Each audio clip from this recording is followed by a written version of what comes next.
오늘도 한 가지 여러분에게 물으면서 말씀을 시작하겠습니다.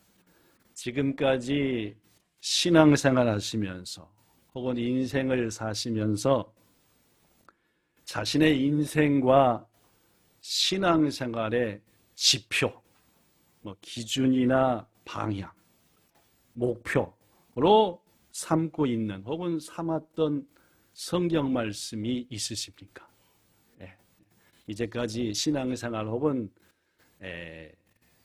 생활을 하면서 내 삶에 이것이 지표요 목표야. 언젠가도 소개했지만 우리 교회 어떤 성도님의 카톡을 보면은 내 삶의 지표는 범사에 감사하는 것이다 해서 감사를 표현하는 분도 계십니다. 최경자 성도님 조금만 더 왼쪽으로 기도합니다. 더 오셔야 되겠네. 조금만. 아니, 최경자 성도님. 잘 보입니다.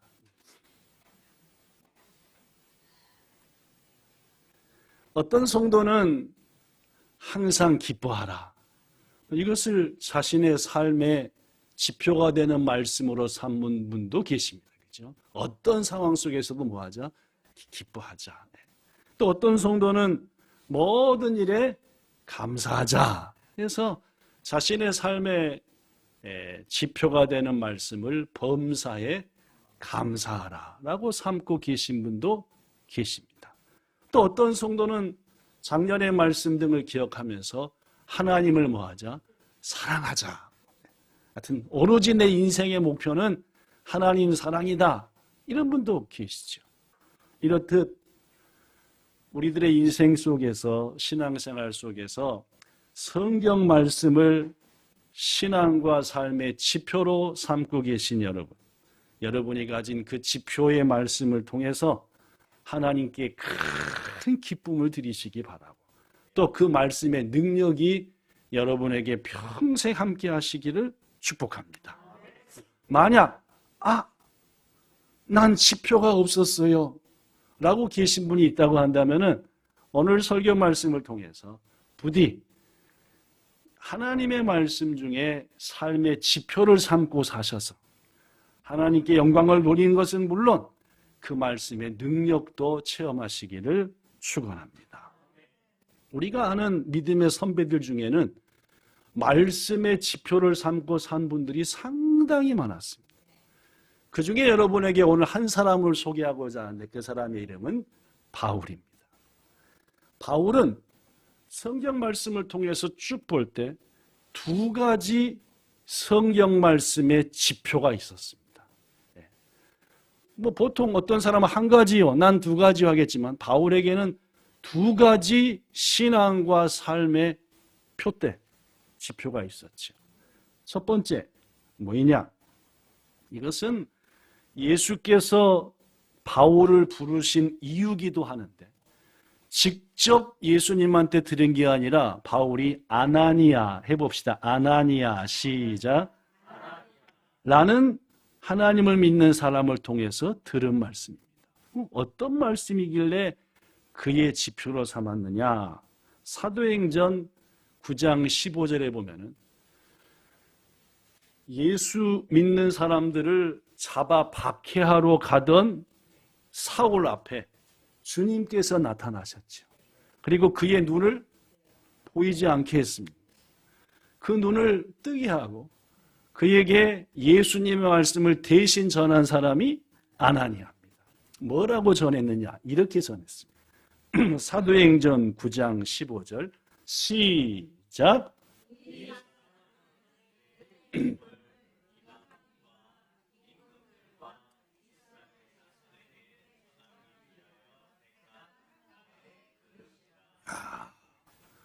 바울은 참 복된 분입니다.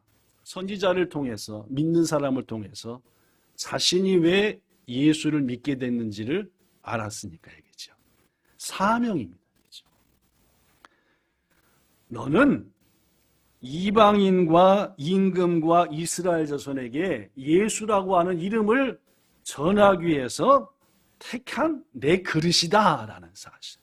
즉 이것은 바울이 인생을 살아가는 가장 중요한 이유가 됐습니다. 그래서 그는 자주자주 이것을 밝혔지요. 내 표대는 이겁니다 라고 말입니다.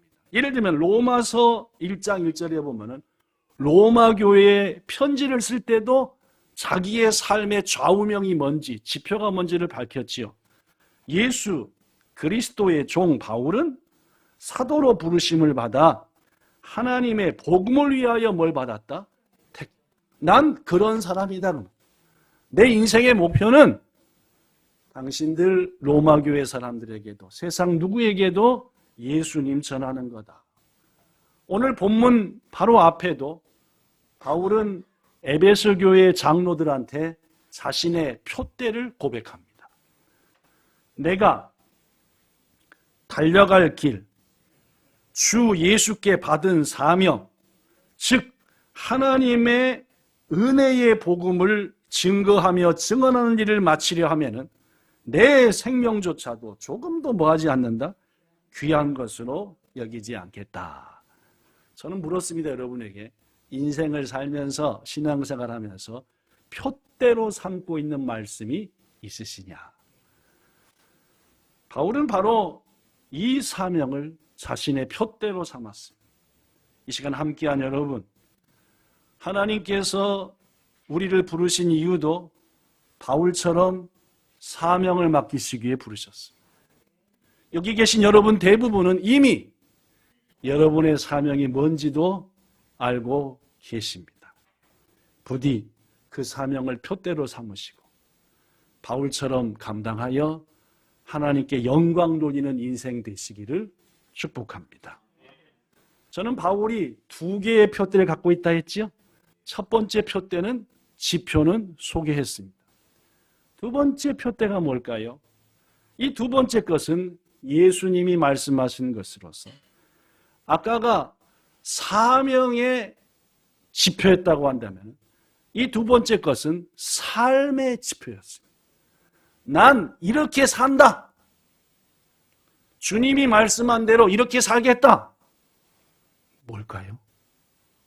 오늘 본문에 써져 있었습니다. 오늘 사도행전 20장 말씀에 써져 있었죠. 바울의 삶의 지표 읽어봅시다. 본문 35절 시작. 주 예수께서 친히 말씀하신 바 주는 것이 받는 것보다 복이 있다.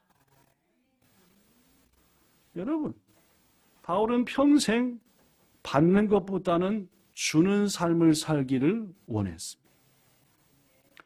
물론 바울이 아무것도 받지 않고 주기만 한 삶을 산 것은 아닙니다. 받아봐야 주었을 때 받는 자가 기쁨을 알거든요.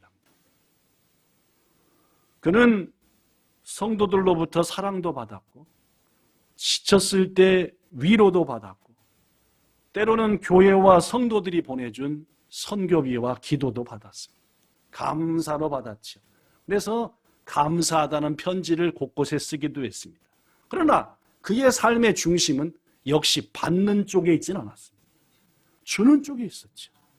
할 수만 있으면 뭐 하려 했습니까? 주었습니다. 그는 주고 또 주는 삶을 위해서 오늘 본문에 읽었던 성경에 보면 두 가지 일은 했고 한 가지는 안 했습니다. 저는 오늘 여러분들에게 바울이 뭔 두 가지를 했는지를 소개하고 뭐 한 가지 안 했는지를 소개하면서 우리도 받는 것보다 뭐 하는 삶을 주는 자의 삶을 한번 더 깊게 살아보자. 첫째, 바울은 주는 자의 삶을 살기 위해서 뭘 먼저 했을까요? 오늘 본문 34절에 보면은 이런 말씀이 있습니다. 조금 뒤로 가서 34절 시작. 여러분이 아는 바와 같이 이 손으로 나와 내 동행들이 쓰는 것을 충당하여. 지금 이 말은 에베소 교회의 장로들하고 작별하면서 하는 말입니다. 에베소 교회 장로님들, 성도들이여, 당신들도 아는 바와 같이 내가 에베소에 머물며 몇 년 동안 복음을 전할 때에 내가 먹을 거, 내가 마실 거, 내 손으로 준비했습니다. 라는 말. 이것을 자비량이라고 합니다. 자비량. 자기 스스로 먹을 것과 양식과 일할 것들을 뭐 했다? 준비했다. 그렇습니다, 여러분. 우리가 아는 것처럼 바울은 복음을 전하는 일 말고도 자신의 직업이 있었죠. 바울의 직업이 뭐였죠? 네, 천막 만드는 거죠. 사도행전 18장 2절과 3절에 보면은 바울의 평생 동역자가 됐던 브리스길라와 아굴라, 사업하는 사람들이죠. 이분을 만났습니다. 그죠? 사업하는 사람 만났는데 이분이 뭔 사업했습니까? 물론입니다. 똑같이 요새로 말하면 텐트 천막이고 당시로 말하면 집 짓는 사람들. 사도행전 18장 2절 바울이 그들 즉 브리스길라와 아굴라에게 간 이유는 3절 생업이 같으므로 함께 살며 일을 하니 그들의 생업은 시작 천막을 만드는. 바울은 복음 전도만 한 게 아닙니다. 복음을 열심히 전하면서도 뭘 틈틈이 했습니까? 자기 일을 했습니다. 그래서 뭐 했습니까? 벌었습니다. 버는 거 갖고 뭐 한 겁니까? 먹고 필요한 거 쓰고. 이걸 자비량이라고 합니다. 에베소 교회에서만 그런 게 아닙니다. 고린도 교회에서도 그랬습니다. 고린도 지방에서 전도하며 교회를 세울 때에 고린도 지역의 성도와 교회로부터 그는 생활비나 선교비를 받지 않았습니다. 그런데 이것을 잘 모르고 훗날 고린도 교회를 떠났을 때 바울을 막 욕하는 무리가 있었습니다. 우리 고린도 교회가 바울이 세운 건 맞지만 그 바울이 다 우리한테 뜯어먹을 게 있어서 한 겁니다. 그 소식을 듣고 바울이 도저히 견딜 수가 없어서 편지를 썼습니다. 그 편지 중에 이런 글이 있죠. 고린도전서 9장 11절입니다. 볼까요? 그래서 우리라 함은 바울과 같이 복음을 전했던 동역자들입니다. 그죠? 예를 들면은 브리스길라와 아굴라도 있고 디모데도 있고 그죠? 실라도 있고 여러 사람들. 우리가 너희에게 신령한 것을 뿌렸은즉 뭡니까? 하나님의 말씀과 복음을 뿌린 겁니다.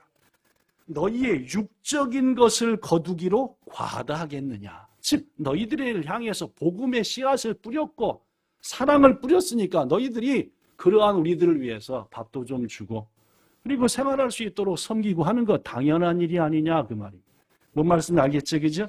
자 13절 시작 성전에 안 나왔나요? 나왔네. 시작 성전의 일을 하는 이들은 성전에서 나는 것을 먹으며 제단에서 섬기는 이들은 제단과 함께 나누는 것을 너희가 알지 못하느냐. 즉 주를 위해서 일하는 자, 복음을 위해서 일하는 자는 당연히 그 일한 것을 대가로 하나님께서 그 복음을 전해받은 너희들을 통해서 내가 먹을 수 있도록 하는 거 하나님의 뜻이다. 14절 이와 같이 주께서도 복음 전하는 자들이 복음으로 말미암아 살리라 명하셨느니라. 즉 복음을 전했으니까 너희 고린도 교회 성도들이 나에게 먹을 것 주고 생활할 수 있게 돕는 것 그건 하나님께서도 원하시는 일인데 너희들이 그런 일 갖고 나를 지금 비방하는데 알지도 못한 소리 하지 말아라. 15절 시작 그러나 내가 이것을 하나도 쓰지 이 권리 너희 고린도 교회를 세울 때 내가 마땅히 영접받고 내가 살 수 있도록 협력해야 되는 그 모든 권리를 나는 하나도 안 썼다. 그렇습니다. 바울은 에베소 교회뿐만 아니라 고린도 교회에서로부터도 어떤 지원도 받지 않았습니다. 그 이유를 바울은 이렇게 밝히지요. 고린도전서 9장 19절 시작 내가 모든 사람에게서 자유로우나 스스로 모든 사람에게 종이 된 것은 더 많은 사람을 얻고자 한 사람이라도 날 오해할까 먹고 살기 위해서 복음을 전하는 걸로, 교회를 세우는 걸로 오해할까 봐 나는 에베소 교회에서도 고린도 교회에서도 내 스스로 자비량했지. 너희들에게 먹을 것을 달라, 입을 것을 달라, 잘 것을 달라 한 적 없지 아니하느냐? 사랑하는 여러분, 받는 것보다 주는 것을 택했던 사도 바울이 그 이유를 이렇게 우리에게 말합니다. 고린도전서 9장에서 계속 이어지는데요. 24절. 운동장에서 뛰는 자들이 다 뛰어도 오직 상을 받는 사람은 딱 한 사람인 것을 너희가 알지 못해. 1등은 하나밖에 없다는 말이에요. 너희도 나처럼 뭘 받도록? 상을 받도록 뭐 하지 말고, 받으려고 하지 말고 뭐 하라? 주라 라고 말씀합니다. 사랑하는 성도 여러분, 부디 이 말씀을 여러분과 저의 마음에 새겨 우리가 수고하여 가진 재능과 물질로 복음도 사명도 감당하여 예수님께 상 받는 우리 되기를 예수님 이름으로 축원합니다. 두 번째, 제가 그랬죠? 바울의 지표의 삶은 받는 것보다 주는 삶을 살겠다. 그러기 위해서 대끼레바 자비랑했습니다. 두 번째, 또 뭘 했을까요? 본문 35절에 써져 있습니다. 읽어볼까요? 35절 시작. 범사에 여러분에게 모본을 보여준 바와 같이 수고하여 약한 사람을 돕고라고. 두 번째 한 일은 힘쓰고 애쓰고 수고해서 약한 사람을 도왔어요. 말로만 한 게 아니에요. 힘내세요. 그러니까 진짜로 힘낼 수 있도록 수고하고 애쓴 거 가지고 줘가면서 힘낼 방법을, 이 말씀에서 약한 사람을 도왔다는 것은 약한 사람의 본문의 의미가 병든 사람, 신체적으로 약점을 가진 사람, 그렇죠? 있잖아요, 그죠? 장애가 있다거나 후천적으로 어딘가 다쳐서 또 경제적으로 어려운 분들을 뜻합니다. 그렇습니다, 여러분. 바울은 자신이 수고하고 얻은 재물과 자신의 재능, 자신이 할 수 있는 것을 바탕으로 애쓰고 힘써서 어려운 일을 도왔습니다. 그게 바로 자기가 생각할 때는 받는 것이 아니라 뭐 하는 삶이다? 주는 삶이라고 확신했기 때문에.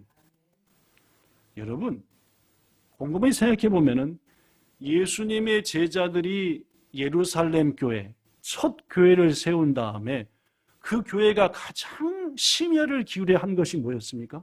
구제였습니다. 물론 예수님의 부활을 전했지만 그 교회가 한 또 다른 일은 구제였습니다. 왜 최초로 7 집사님을 세웠습니까? 구제를 더 구체적으로 질서 있게 더 많이 하려고 집사님들이 세워진 이유입니다. 우리 교회도 마찬가지입니다. 교회에 안수 집사님이 계시고 권사님들이 계시고 집사님이 계시고 좀 있으면 장로님도 계시게 될 텐데 그 이유가 뭡니까? 섬김입니다. 주는 겁니다. 주라고 저도 여러분도 직분을 맡긴 겁니다. 교회와 성도들이 가장 해야 될 일은 힘쓰고 애써서 주는 겁니다. 그래서 야고보서를 통해서 예수님이 우리한테 이렇게 말하는 거 아닙니까? 야고보서 2장 15절. 만일 형제가 혹은 자매가 헐벗고 먹을 양식도 없는데 너희 중에 누군가가 헐벗고 양식도 없는 그 사람한테 말하기를 평안하세요. 될 수 있으면 추울 때는 따뜻하게 지내세요. 음식 많이 드셔야 건강에 좋습니다. 말만 하면서 그 사람이 석유를 뗄 석유값도 안 주고 몸을 맛있게 먹어야 될 음식값도 안 주고 음식도 안 준다면은 네 말하는 그 말이 그 사람한테 어떤 유익이 있겠느냐? 17절 이와 같이 행함이 동반되지 않는 믿음은 그 자체가 이미 뭐하다고요? 여러분들이 잘 아는 억만장자였던 록펠러. 그 록펠러는 33살에 백만장자가 되었고 10년 후 43살에 미국에서 최고 부자가 되었고 다시 10년 후 53살에 세계에서 최고 부자가 되었습니다. 행복했을까요? 안 행복했을까요? 물어볼게요. 내가 세계에서 최고 부자가 됐다. 행복합니까? 안 행복합니까? 내가 세계에서 돈 최고 많다. 좋습니까? 안 좋습니까? 록펠러는 안 행복했습니다. 더구나 세계에서 최고 부자 된 지 2년이 채 안 돼서 몸이 으실으실 죽고 아파서 병원 갔더니 딱 진단이 나왔습니다. 록펠러 회장님, 많이 살아야 1년 살겠습니다. 짧으면 3개월 내에 돌아가시겠습니다. 뭔 선고를 받았습니까?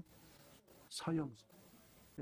어디가 배 시실 앞에서 갔더니 당신 암 사기요. 퍼질 대로 퍼져서 이제는 고만 살 준비하셔야 되겠소. 라고 들은 겁니다. 충격입니까? 안 충격입니까? 그렇죠. 53세에 뭐가 됐고 세계 최고의 부자가 되었고 이제 좀 했더니 행복하지도 않았는데 거기다가 실실 아파 갔더니 이제 곧 죽겠소. 충격이죠. 입장을 바꿔놓고 생각해봐요. 내일 머리 아픈데 갔더니 2달 이상 못 사겠다고 여러분이 진단받았다고 생각해봐요. 이건 뭐 충격 중에 충격. 이 병원 저 병원 가도 똑같은 진단이 나왔고 마지막으로 한 병원 더 가서 진단받고 죽을 준비해야 되겠다 하고 자기 발로도 못 걷고 휠체어에 실려가지고 그 병원을 딱 들어가는데 들어가는 순간 록펠러의 인생이 180도 바뀌게 됩니다. 엄청난 충격을 받았지. 얼마나 그 충격이 컸든지 그는 자기 머리를 해머, 망치로 빵 맞은 것 같다 라고 얘기했어요. 두 눈에서는 눈물이 그치질 않았습니다. 내가 인생 55년을 뭐 했구나? 헛살았구나. 행복하지 못했던 이유가 여기에 있어. 뭘 보고 이런 일이 생겼을까요? 병원에 글자 하나가 붙어 있더래. 액자에. 뭔 글자게요? 성경 말씀이죠. 네. 더 힌트를 드릴게요. 오늘 지금 그 얘기하고 있습니다.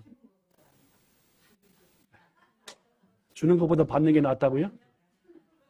역시 받는 게 최고예요? 아니죠? 이 말씀이었대요.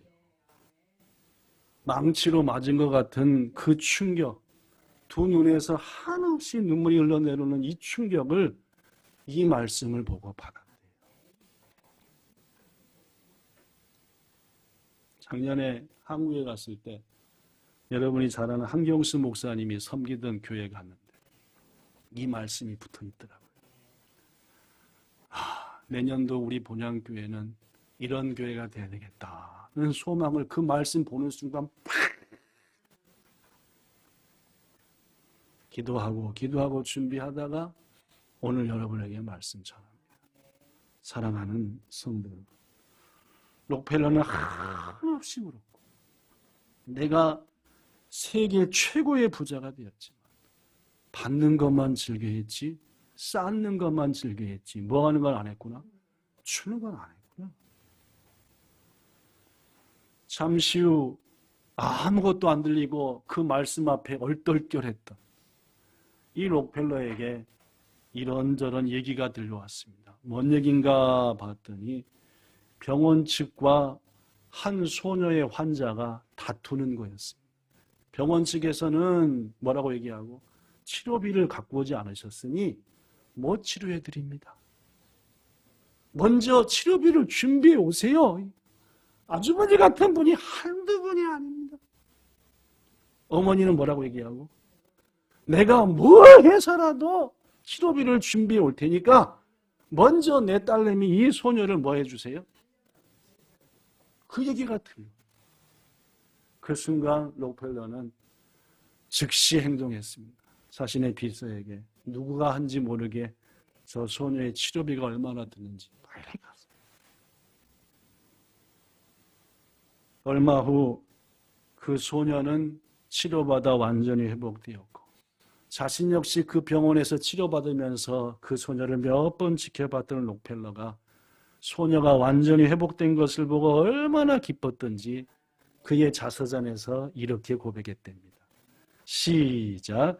저는 이제껏 살면서 이렇게 행복한 삶이 있는지 미처 몰랐습니다.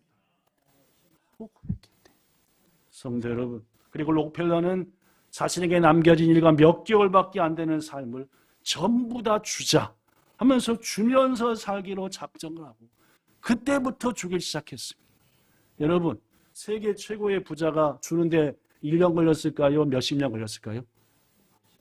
물론입니다. 이 말은 무슨 말입니까? 1년 만에 안 죽고 하나님은 오래오래 주면서 살라고 그 생명을 뭐 했다? 연장시켰다. 몇 살까지 살았기에 55살에 이런 일 당한 다음에 어떻게 아세요? 여기 써졌네.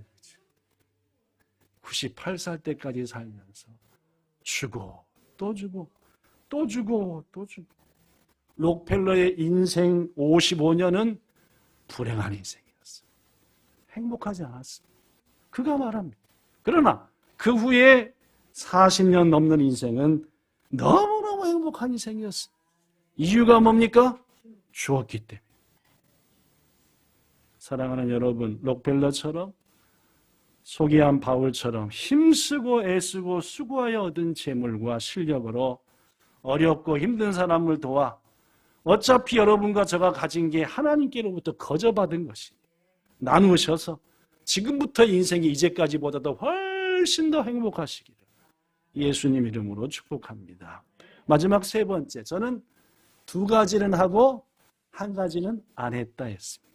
여러분, 주는 삶을 살기 위해서 받는 것보다 주는 삶을 살기 위해서 가장 중요한 것은 욕심을 버리는 겁니다. 욕심이 있으면, 탐욕이 있으면 주면서도 뭐가 생각합니까? 내가 이렇게 줬으니까 이것이 어떻게 날 갚아줄 건가? 이것이 내가 이렇게 줬는데 하나님이 어떻게 나를 갚을까? 이거는 뭘 못 버린 겁니까? 탐욕이요. 욕심 못 버린 거. 바울은 오늘 본문 33절에서 고백합니다. 읽어볼까요? 시작. 내가 아무의 은이나 금이나 의복을 탐하지. 집사님 오늘 그 양말 마음에 드는데 이따 벗어서 3층에 두고 가세요. 이러면 제가 목사로 자격 있겠습니까? 없겠습니까? 그렇죠? 박 목사 그렇게 안 봤는데 완전 탐욕이 아주 때롱때롱 붙고 있고. 무슨 말씀인지 아시겠죠? 여러분, 받는 것보다 주는 삶을 살기 위해서 가장 중요한 것은 욕심, 탐내지 않는 것. 특히 여러분, 다른 사람의 것을 탐내지 않는 것도 너무너무 중요하지만 주는 자의 살려면 내 것 안 탐내야 돼요. 내 가진 것 탐내지 않아야 돼요. 다윗처럼 내 가진 모든 건 누구로부터 왔다? 주께로부터 왔습니다. 라는 마음이 없이는 절대 제대로 못 줍니다. 따져보고 주죠. 두들겨보고 하나님이 주든 저것이 주든 누군가 주긴 주겠지. 여러분, 우리가 주는 삶을 살기 위해서 내 것을 탐내야 되지 않는 이유는 우리가 오래 닮을 예수님이 그러셨기 때문입니다. 예수님은 탐내지 않으셨습니다. 지지난주에 소개했던 것처럼 예수님은 언제든지 찾아가도 되는 분이었습니다. 미리 약속 안 잡아도, 전화 안 잡고 불쑥 찾아가도 되는 분으로 자신을 보이셨습니다. 여러분, 온종일 예배드리고 하루 종일 성경 말씀 가르치시고 병 고치시고 너무나 지친 몸으로 베드로의 장모집 갔습니다. 왜 갔습니까? 또 치료하려고. 베드로의 장모 치료했더니 베드로 장모가 바로 뭐 했습니까? 음식 만들었습니다. 성경 보면 그래요.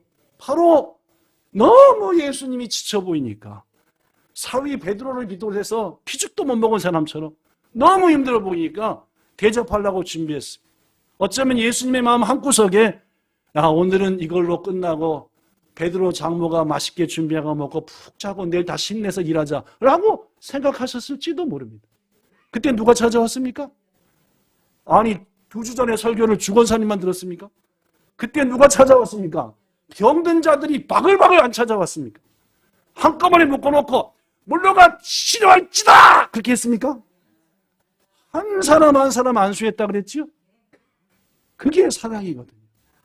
자기를 아끼셨으면, 자기 것에 대한 욕심을 내셨으면 자기 건강에 대한, 음식에 대한, 그렇기 때문에 그렇게 하셨습니다. 예수님은 자신이 드실 것도 자신이 주실 것도 주무실 자리도 탐내지 않았어요. 인자는 뭐가 없다? 새도 지가 잘 때가 있는데 나는 잘 데가 없다. 근데 우리는 수양회 가면 어떻게 하면 수양회 가면은 여기 내 자리야. 여기 내 자리니까 아무도 건드리지 마. 여기 내 자리니까. 몇 번 있었습니다. 교회에서 행사가 있어서 상품이 있으면은 그 상품을 내가 얼마나 사모하는지를 온 성도가 알게끔 막 주님이 그런 여러분과 저를 보면 어떻게 생각하겠습니까? 야, 쌀 한 푸대에 목숨을 거는구나. 주님이 그런 여러분과 저를 볼 때에 어떤 마음을 먹으실지를 생각해야 됩니다. 받는 것보다 주는 게 좋다? 말이 그렇죠. 그런 우리의 모습을 찾아가지고 챙겨놓고 이건 집에 가서 우리 집 남편이랑 우리 집 아내랑 먹어야지. 욕심 아니고 뭐겠습니까, 여러분? 반찬하기 어려운 성도들이 가져가면 좋지.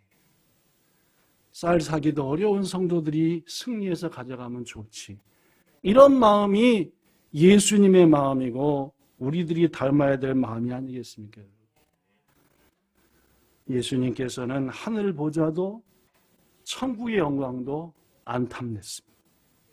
잘 아시다시피 자신의 살도 자신의 피도 목숨도 탐내지 않으셨습니다. 다 주셨죠. 그 예수님이 우리한테 이렇게 말합니다. 누가복음 12장 15절 삼가 모든 탐심을 물리치라. 사람의 생명이 그 소유에 넉넉한 데 있지 아니하리라. 뭔 뜻인지 압니까? 내가 많이 가지면 내 생명이 더 길게 연장될 거야. 그거 아니다. 왜 부자가 잔뜩 쌌습니까? 쌓고 또 싸고 또 쌓아야만이 그것이 나를 오랫동안 지켜줄 것 같으니까. 그한테 예수님이 이렇게 말했습니다. 어리석은 자야. 오늘 밤 네 영혼을 내가 도로 찾으리니 너의 생명을 위해서 차곡차곡 쌓은 것 누구 것이 되겠느냐. 여러분, 아무리 욕심부려 많은 것을 가져도 그것이 우리의 생명을 길게 할 수는 없는 겁니다.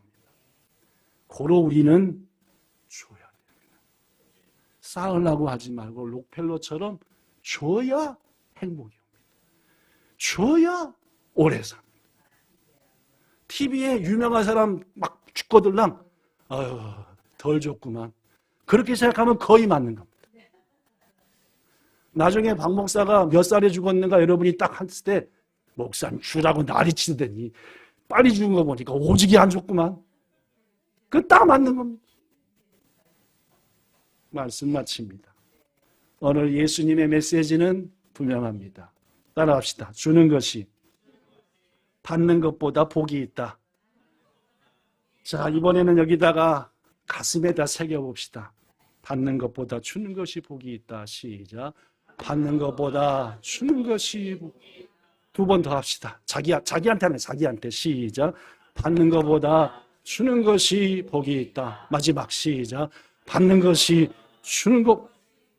헷갈리게 하지 말고 받는 것보다 주는 것이 복이 있다. 그러기 위해 무엇보다도 다른 사람의 것은 물론 내 것 탐내지 맙시다. 나보다 더 필요한 성도, 더 간절한 성도가 가져갈 수 있도록 양보합시다. 특히 우리 본향의 기둥이요, 하나님 나라의 기둥 될 여러분과 저 예수님처럼 한없이 주고 또 주고 한 조각 심장까지도 주는 우리가 될 때에 비로소 본향교회는 예수를 닮은 교회가 될 것이고, 이 교회에 연약한 자들이 모여들어 예수님 닮아 그들도 주는 사람이 될 겁니다. 예수님 말씀합니다. 그리스도 예수의 사람들은 육체와 함께 그 정욕과 탐심을 십자가에 못 박았느니라. 예수님의 사람들은 일단 욕심부터 못 박아야 돼요. 기도합시다. 좋으신 하나님, 평생을 삶의 지표로 삼는 말씀, 바울은 이 말씀을 가지고 살았습니다. 그래서 어떻게든지 주려고, 또 주려고, 또 주려고 애썼고, 하나님은 그것을 너무 기뻐하사 그를 통해 수많은 자들을 하나님께 인도했으며, 이 귀한 성경 시작의 말씀 절반을 그로 기록하게 하시는 복을 주셨습니다. 올해 우리 교회의 예수님 닮는 겁니다. 예수님 닮는 교회 되려면 먼저 우리가 예수님 닮아야 돼요. 예수님처럼 피 한 방울까지도 주는 우리 되게 하옵소서. 그 믿음으로 인도하실 하나님을 찬양하며 예수님 이름으로 기도드리옵나이다. 아멘.